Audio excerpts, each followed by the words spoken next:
A man strolls into a TV and appliance store and gets away with a handful of cash. A black male walked in this morning with a cab gun and demanded money. Now he left with $180, but not before shooting 2 holes in the ceiling and trying to intimidate the employees. I asked him if he had a cap gun. He said no, and he shot up in the ceiling to prove that it wasn't and ran around and stuck it in my face. And when he did that, I just grabbed his arm, pushed it up in the ceiling, and he shot again and then asked us to lay down on the floor, so we did.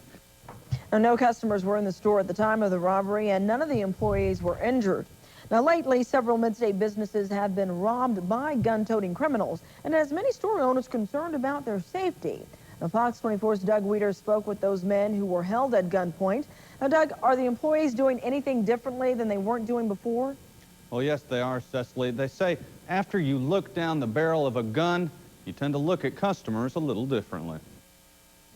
It kind of wakes you up to view every customer as not just a customer, as a potential criminal. Store employees are on guard after several mid-state businesses become the victim of armed robbery. April 11th, Radio Shack in Warner Robins. A few days later, and just down the block, Discount Auto Parts. April 5th, this man waited until no one was in the Duckhead Outlet store in Byron, then made his move. And just all of a sudden, he grabbed me, put the gun in my neck, and wanted the money.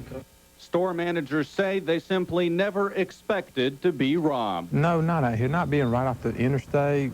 The police stations is a block down the road. Just makes you a little bit more alert, I guess you would say. Makes you worry a little bit more about yourself and what you're going to encounter when you go to work. The police do make routine checks around here, but there's only so much they can do. The police department now is aware of the problem we have around here, and they'll come by probably every 10 minutes now, checking on the store. So if it does happen again out here, I'm pretty sure they'll get caught.